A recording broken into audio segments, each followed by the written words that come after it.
Congratulations nga pala sa winner natin this week. Meron po tayong dalawang nanalo ng tigi-isang cellphone. Si Ma'am Jeneline Hernandez at si Ma'am Gretchen Mapalo. Sila po yung makakatanggap ng tigi-isang cellphone this week. Kaya kung bago ka pa lang dito sa aking YouTube channel, abay mag-subscribe ka na po para makasali ka sa ating weekly pa cellphone giveaways. Dahil nga po tuloy-tuloy ang pamimigay natin ng cellphone. Bilang pasasalamat ko na rin sa mga followers natin sa aking Facebook page, sa mga subscribers dito sa aking YouTube channel, at syempre sa mga nagpa-follow sa akin sa aking TikTok account. So anyway, sana mas-support nyo din ako sa ating bagong business, yung lip tint rebranding. So hello everyone! Again, welcome na naman dito sa ating YouTube channel. Again, this is Yana. In today's video, i-share ko lang sa inyo yung isang pautangan online na kung saan pwede kayong makapag-salary loan. Okay, so natutuwa lang ako kasi nung mga previous video ay napag-usapan natin yung personal loan na offer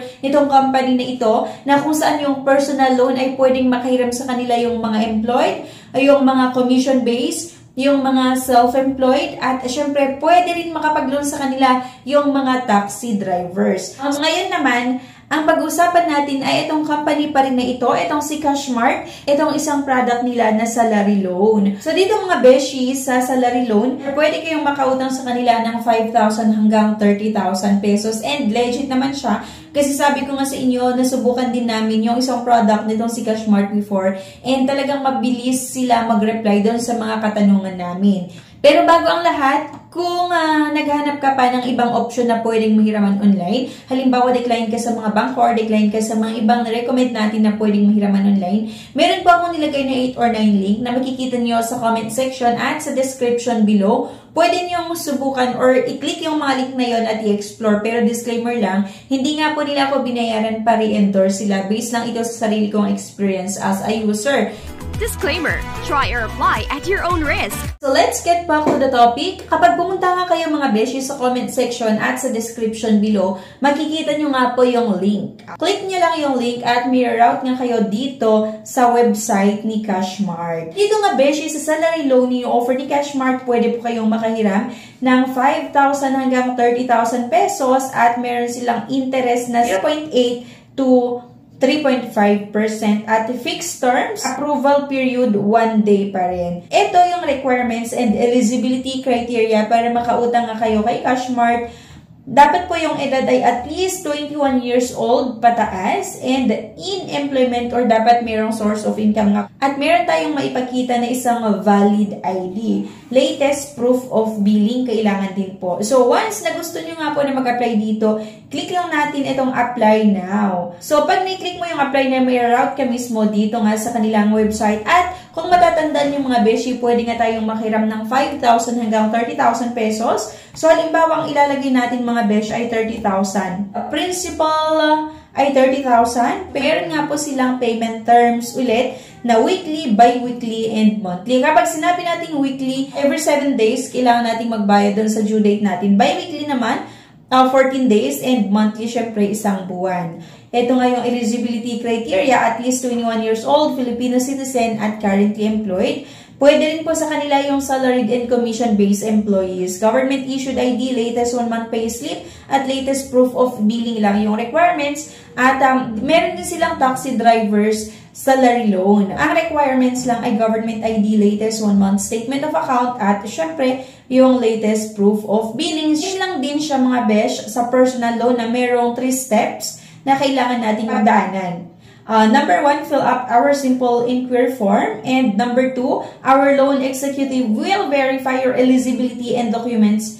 And number 3, sign the contract and expert your cash disbursement. Click lang natin mga besh itong apply now kung gusto nyo nga subukan na mag-apply dito sa salary loan. And same lang din siya mga beshi doon sa personal loan. Kailangan nating sagutan itong complete name, email address, yung confirm email address, create password, and confirm password. And syempre, kailangan nating maglagay ng ating mobile number. Once nasagutan nyo ang mga itong mga besh, click lang natin itong create account. At kailangan nyo sagutan yung mga susunod na tinatanong dito nga sa pag-apply natin. Once mga besh na nasagutan nyo lahat, mag-aantay na lang kayo ng isang araw para i-process nga po ni Cashmart ang ating loan application. Pero dito nga, ang isa sa mga nagustuhan ko dito talaga ay mabilis at napaka-legit lang din naman talaga itong si Cashmart.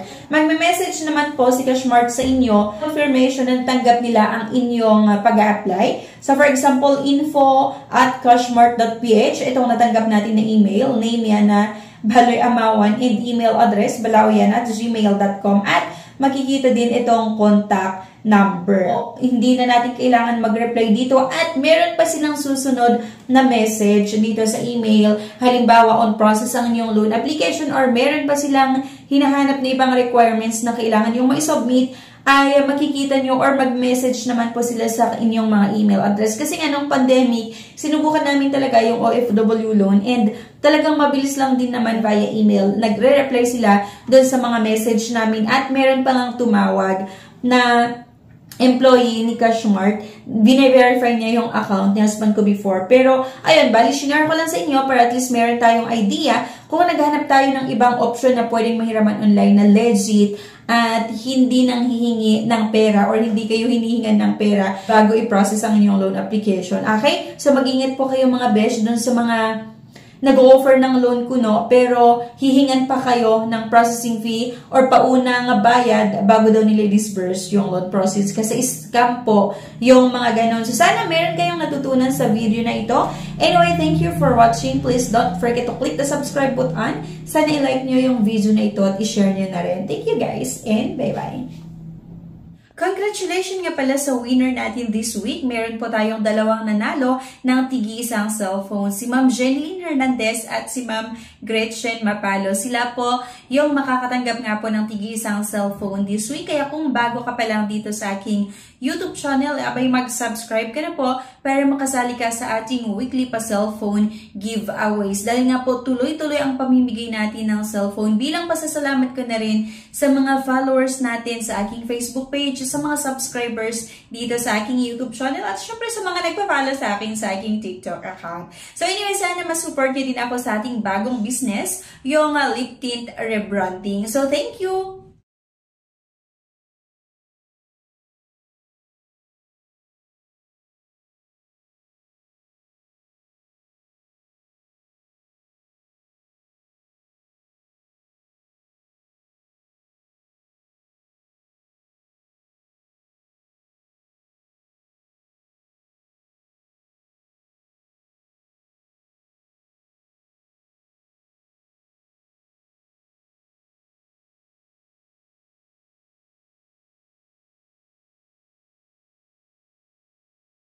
If declined sa bank and other loan apps, pwede niyong subukan yung ibang options. See the links sa description at sa comment section below. Click the link and apply. Disclaimer: try or apply at your own risk.